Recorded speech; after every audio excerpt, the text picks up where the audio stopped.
A few days ago, I had to go to the DMV to get a real ID.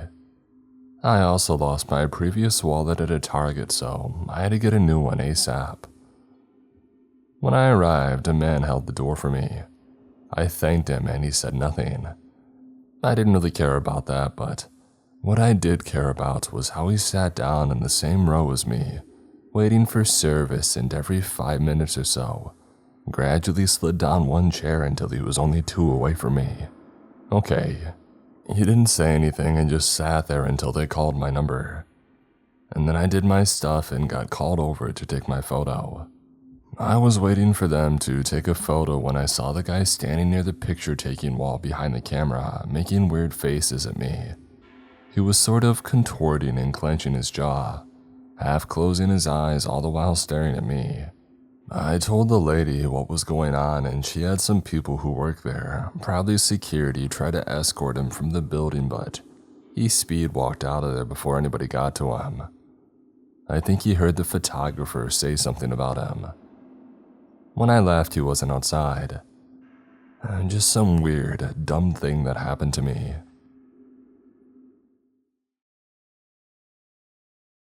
A few years ago, I entered the University of Lausanne to start my medical studies. I had just arrived in the city and even the country. I was very excited to start my year, to discover the university and to meet new people. Everything was going great until the end of the 3rd week. Friday night around 9 p.m., I leave the library, say goodbye to my friends, and start to go home. The pace of work was already very intense, so we had been working all day and I was in a rush to get home. It was my favorite part of the day because I could put on my music, take the subway and then the train, and it gives me a chance to rest and unwind. Anyway, that night it was cold, so there was no one left outside. It takes me about 7 minutes to walk from the library to the subway. I'm walking quietly with my music in my ears when all of a sudden, I get a shiver that runs through my body from head to toe. I start to feel uncomfortable, as if someone was watching me, and at that point, I pause my music and decide to not turn around to check in case the person is trying to be really inconspicuous, and if I notice them, something might happen. I don't want to run either because I'm not sure if I can run faster and I don't know where to go. At this point, we pass a glass building, so I decide to look inside and pretend that I'm fixing my hair. I quickly glance in the corner of my eye and my blood runs cold. There is definitely someone walking a few feet behind me in a hoodie. I try to reassure myself that he had just finished work and that he's going home, that he's cold and that's why he's wearing his hoodie. But I didn't see a backpack, and there are no houses for civilians around. I decide to send a message to my mother saying, "Come and get me in front of the building. Please, I really don't feel it." It is important to know that the university is about 30 minutes by car from my house.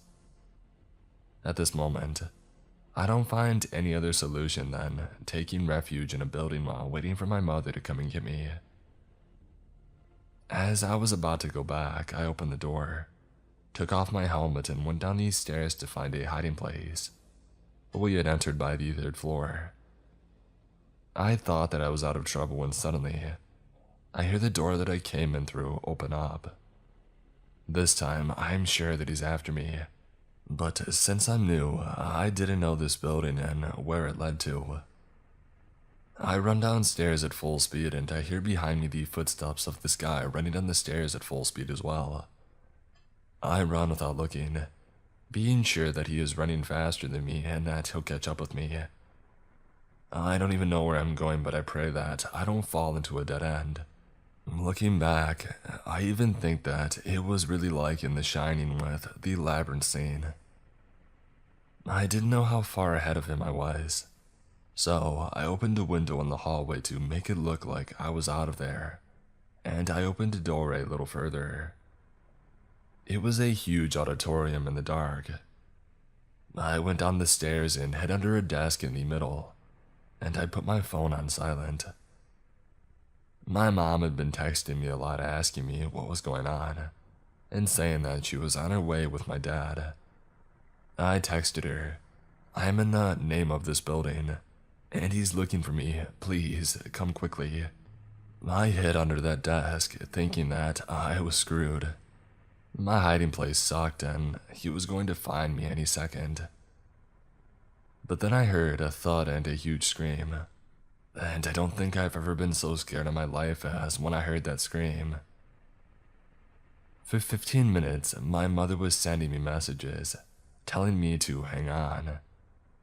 And at the end of those 15 long minutes waiting for him to find me, I finally got the message from my mom where she says that she is here with the police, that they're going to enter the building and that they need to know where I am. I just tell them that I'm on the second floor because I had no idea what room I was in or which way I was going. After 2 minutes, I hear the door of the auditorium, and it was the police that came to get me. Once I got out, they took my statement and said that they would check with the university management. The next day, they contacted us and said that they saw on these surveillance cameras that there was indeed someone who had followed me when I had entered the building, but there were no cameras inside. You can't see the guy's face, and therefore, you don't know who it is.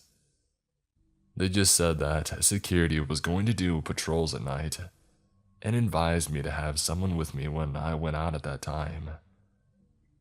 We never heard about it again, and that's good.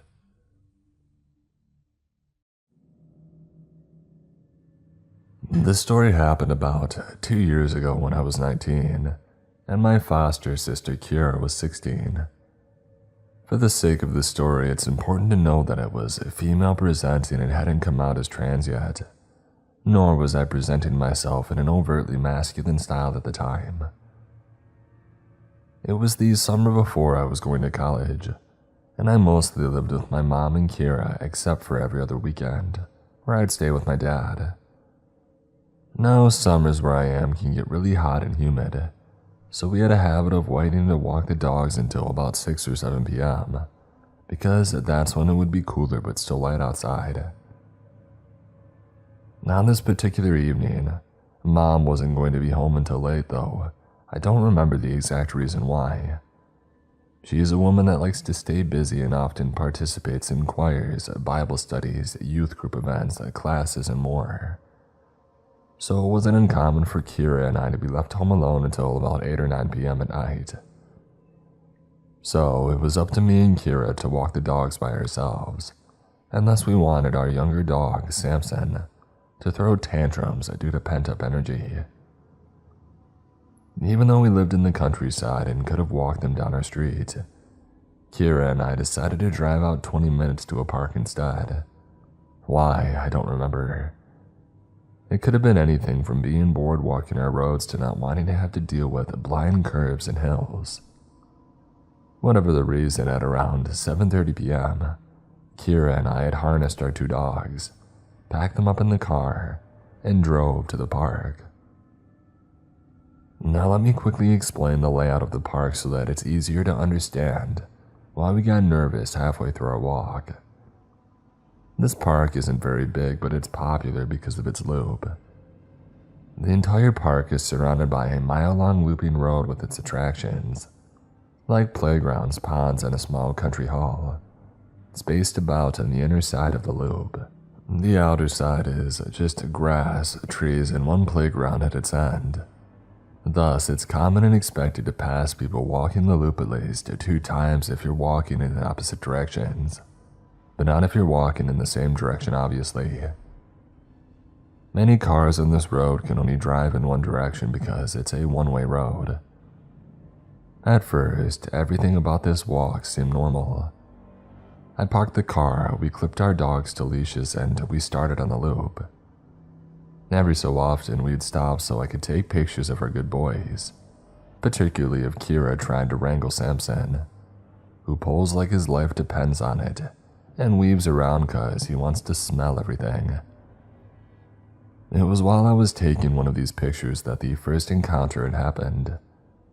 A man who looked to be in his 40s had walked past us, walking the same direction that we were, up towards the playground on the outer side of the loop. We smiled at Kira and nodded, said hello or cute dogs or something like that, and kept walking. I honestly didn't think anything of it. We're at a park at a time of day where it's common to walk around due to the cooler temperature, and people where I am are generally friendly. Smiling and saying hi is pretty normal, no matter who says it.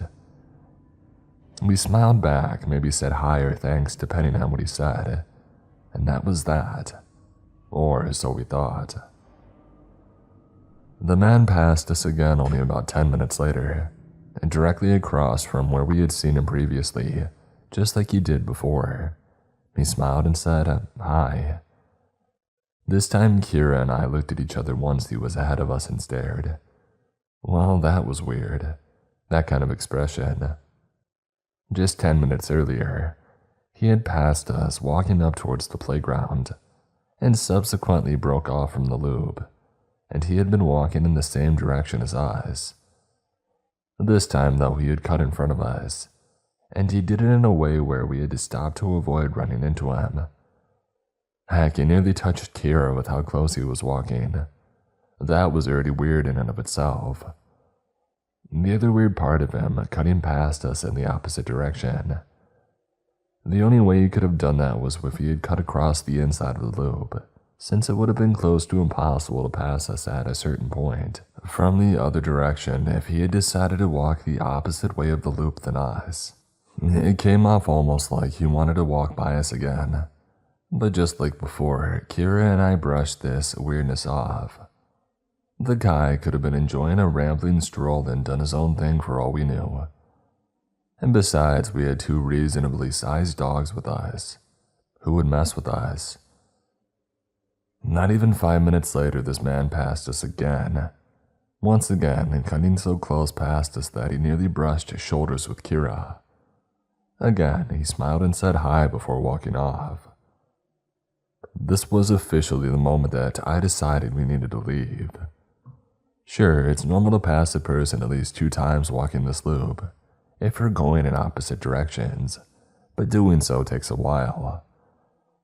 You have to at least get to the parallel spot on the loop from where your paths first intersected to see each other again.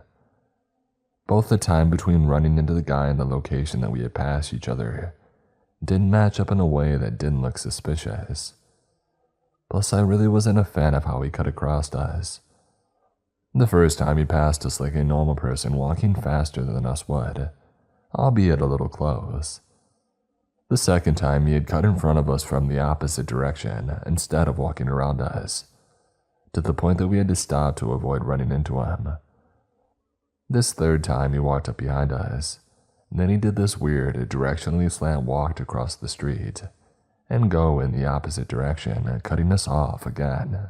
So yeah, I told Kira to hustle so we could get to our car and get out instead of doing a second loop, so that's what we did. When we were almost to our car, we noticed a car creeping along behind us. We pulled to the side and stopped to let it pass, but for a second it stopped too. We figured that the car was getting ready to park, so we started walking again. The car started creeping along behind us soon after we did, so we stopped again and the car stopped with us. This was when Kira got nervous. We hadn't seen the middle-aged guy since the third cutoff, so we figured that I had overthought the whole thing. But here we were, with this tinted windowed car acting weird as heck behind us. Was it the same guy but back in his car? A different guy? We couldn't tell. Before anything could happen though, another car idled up to the one next to us, and whoever it was sped up to the expected 5 miles per hour. We got to our car pretty fast after that and practically picked up the dogs to get them inside of it. We got in and got out of there. My mistake, however, was neglecting my rearview mirror and the well-advised rule not to drive straight home if you're worried a stranger's taking too much interest in you. I was anxious, dumb, and primarily concerned with getting home where we could be safe. Because home is supposed to be safe, right? My naive, false sense of security. I think we got home around 8-something. The sun had finally disappeared behind the horizon, but it wasn't fully dark yet. Just that dusty purple color the sky gets before it finally accepts that it's nighttime.